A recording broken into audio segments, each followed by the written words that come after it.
ఓం శాంతి.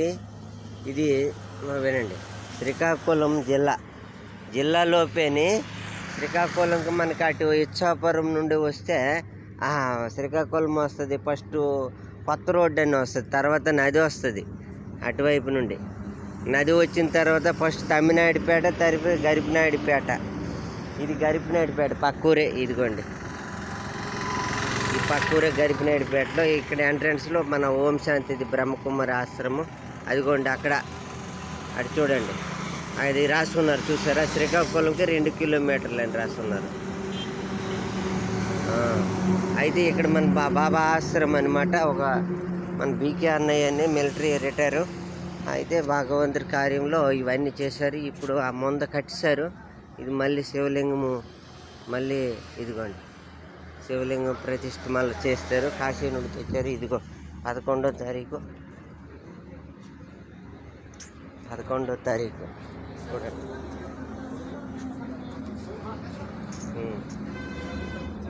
ఇదిగోండి మహాముని క్షేత్రం తెచ్చిన పవిత్ర శివలింగం. దంపతుల కుమారుడు పెండి సరోజు ఆర్మీ లేదు చూసారా. ఇవన్నీ 7 రోజుల కోర్స్ అనమాట.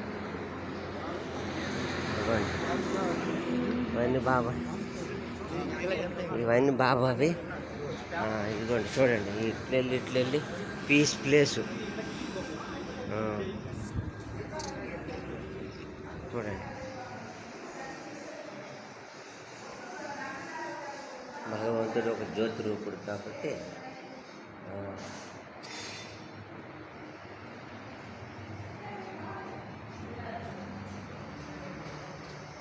గీత జ్ఞాన హింస యుద్ధం చేయుటకు బోధించడం లేదు. ఇదన్నీ అనమాట. భగవద్గీత అహింస. సరే, ఇవన్నీ మ్యాటర్ రాస్తుంది. ఇవన్నీ బాబా రూమ్స్, 7 days కోర్సు. అది కిచెన్, ఇదంతా హాలు. అక్కడ కిచెనే అంత పొడుగు, ఇదంతా అన్నమాట.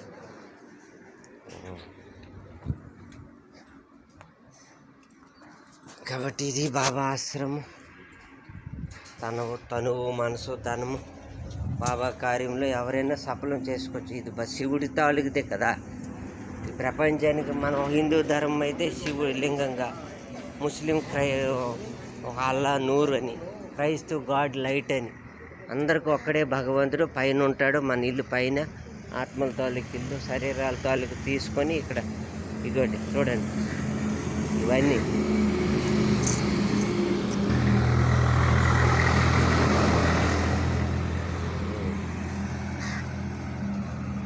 ఇక్కడ నుండి చూస్తే అదిగోండి శ్రీకాకుళం అని రాస్తుంది.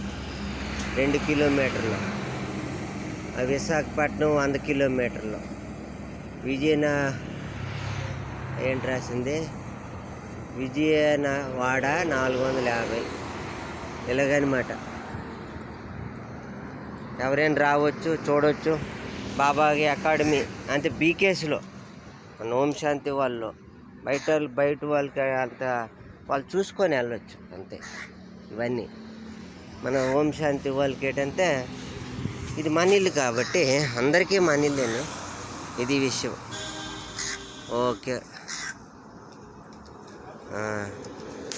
మనకి బాబా ఇన్వైట్ చేయించున్నారు. మనకి ఇచ్చాపురం నుండి, మన శ్రీకాకుళం లాస్ట్ ఇచ్చాపురమే కదా. ఆత్మకు చావు లేదు చూసారా. మళ్ళీ ఇలాగా మనిషి గర్భంలోకి వెళ్తుంది కానీ ఏ కుక్క నక్క ఏమైపోతారు. మన ఇల్లు పైన సోల్ తాలూకు ఇల్లు, ఈ భూమి, నక్షత్రాలు, సూర్యుడు, ఇవన్నీ అనమాట పైన. మనం ఒక ఆత్మలము. ఇవన్నీ కోర్స్ అనమాట. వినాలి, వింటే అర్థమవుతుంది. ఇలాంటి స్వర్గంలో మనము ఆత్మ జన్మ తీసుకోవాలి. ఏంటి రాబోయే స్వర్ణ భారతదేశంలో సత్యయుగము. మనం ఆ జన్మ తీసుకోవాలంటే ఇప్పుడు చదువుతుండాలి. ఇవన్నీ లైన్గా పెట్టాలని అన్నయ్య చెప్పారు. అది ఇది మనొక చెట్లు.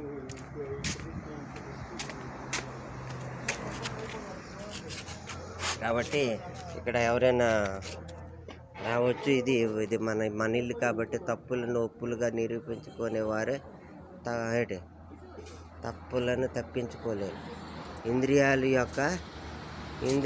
యొక్క ఆకర్షణయే దుఃఖాలకు కారణం. మెయిన్ మన ఇంద్రియాలు ఆత్మని ఇక్కడ అభ్యాసం ఇక్కడ చేయాలన్నమాట. దేహం చూడకూడదు. దేహం ఏంటి ముఖం కడగపోతే కంపు ఒక గంట 2 గంటల్లో అలాగనమాట. ఇక్కడ ఆత్మజ్ఞానం ఇక్కడ నేర్పిస్తారు. ఓకే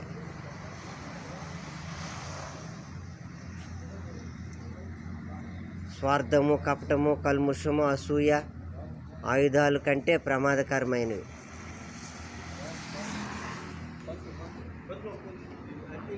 అందరూ బయట వాళ్ళు కూడా వస్తారు, పంతులు ఇవి అందరూ వచ్చి ఈయనకి ప్రతిష్ఠ చేస్తారు. జ్ఞానం అజ్ఞానం